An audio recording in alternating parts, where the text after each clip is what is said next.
terima kasih Anda masih menyaksikan Berita Papua hari ini. Dan bagi Anda yang baru saja bergabung bersama kami, akan kami hadirkan kembali untuk Anda 3 berita utama kami hari ini. Diduga berkendara dalam keadaan mabuk, Wakil Bupati Yalimo tabrak poluan hingga tewas. Cemburu istrinya dijemput lelaki lain, seorang suami di Merauke tega aniaya istrinya.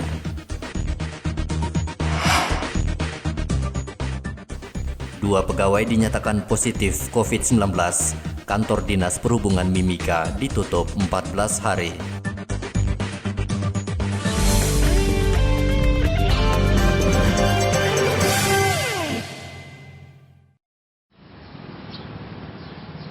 Kantor Dinas Perhubungan Mimika terpaksa ditutup karena dua pegawainya dinyatakan positif COVID-19. Kantor yang berada di Jalan Hetaubun itu terlihat sepi dan tak ada aktivitas apapun. Dua pegawai yang positif COVID-19 saat ini telah dikarantina di RSUD Mimika.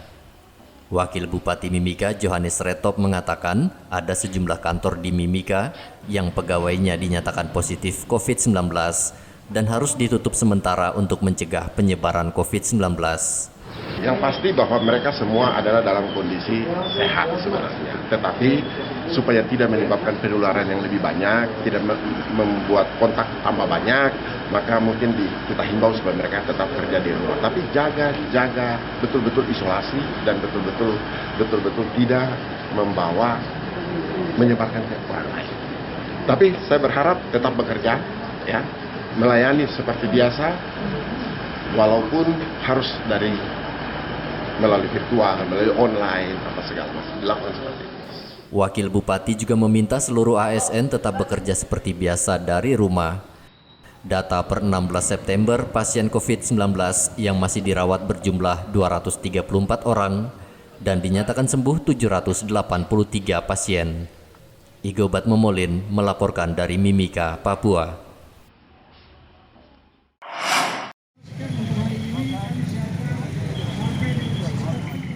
Mencegah penyebaran COVID-19, Pemda Papua Barat menertibkan pengendara yang tidak menggunakan masker. Gubernur dan Kapolda Papua Barat turun langsung ke Jalan Yosudarso, Manokwari untuk membagikan masker pada pengendara yang didapati lalai menerapkan protokol kesehatan.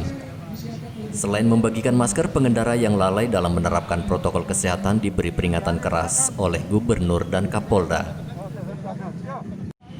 Warga Manokwari mengaku senang dengan aksi yang dilakukan Gubernur yang bertujuan membuat warga sadar pentingnya memakai masker saat beraktivitas. Pembagian masker ini sangat bermanfaat sekali untuk saya dan keluarga khususnya. Mudah-mudahan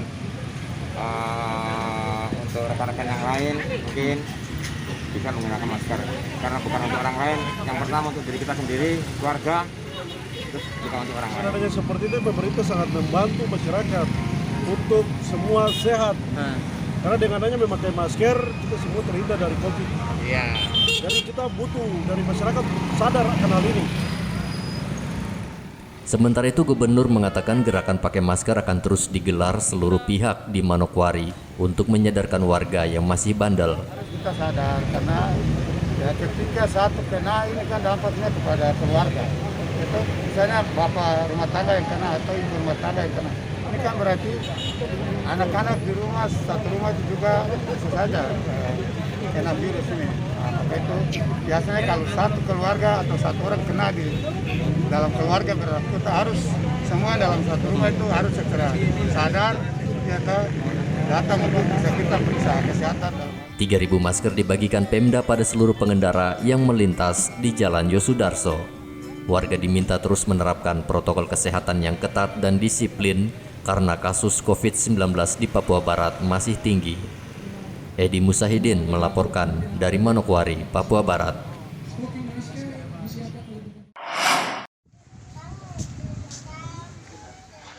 Lima bulan ditutup, kantor Dispenduk Capil Merauke kembali dibuka. Ratusan warga langsung memadati kantor Dispenduk Capil untuk mengurus KTP dan kartu keluarga. Ibu, ke Capil ini ngurus apa, Ibu? kakak, Pak. Kakak ya? KTP juga, Bu? Iya. Oh, karena gitu. nggak sinkron dari Oh, enggak sinkron. Ini udah beda berapa? satu huruf saja Oh, kita. baru hari ini datang? Iya. Baru hari ini datang. Sekarang udah gimana? Udah sampai ke dalam belum? Ini kakaknya sudah kelar, cuma yang KTP masih on proses. Oh, KTP-nya masih dalam proses ya. Bu, kalau Ibu melihat pelayanan dari Capil ini gimana, Ibu? Mungkin apa ya? Saya baru kali ini. Oh, sih, gitu. Pak. Cuman Artinya cukup cepat atau gimana? kayaknya sih mungkin ininya ya, Pak ya. Apanya? Karena nggak ada nomor antrian. Oh, atau gitu. nggak Nggak ada antriannya. pemisah ini dari mana, ini yang ngurus apa mungkin. Oh, jadi agak gitu. suram, Pak. Jadi nggak terpisah ya? Nggak, ya gitu. Nggak Kemudian dikelompokkan. juga di dalam lagi riwah kan Pak, soalnya kan kantor sementara. Iya, betul. Iya. Terbatas ininya sih. Oke. Ke sini nggak ngurus apa ini?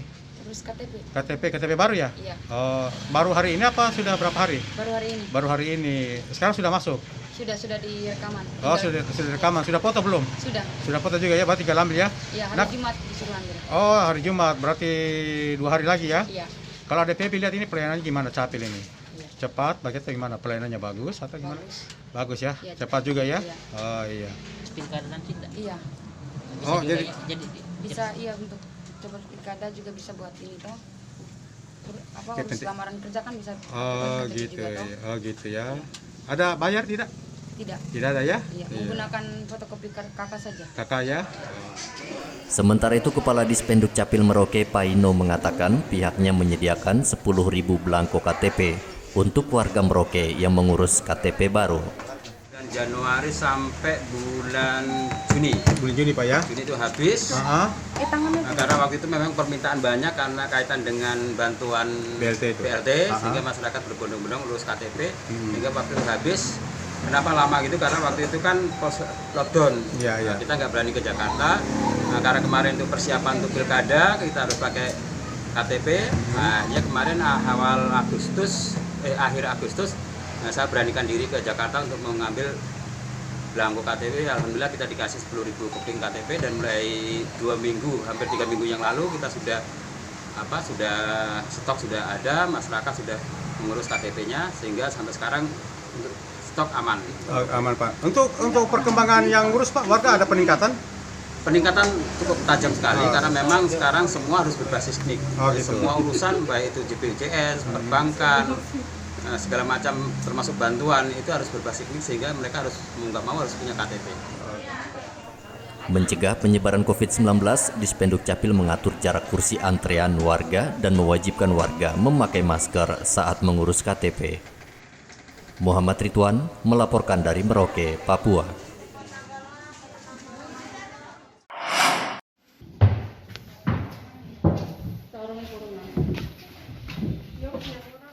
Petugas sensus mendatangi pasar dan terminal di kota Jayapura untuk mendata anak jalanan, gelandangan, dan pengemis.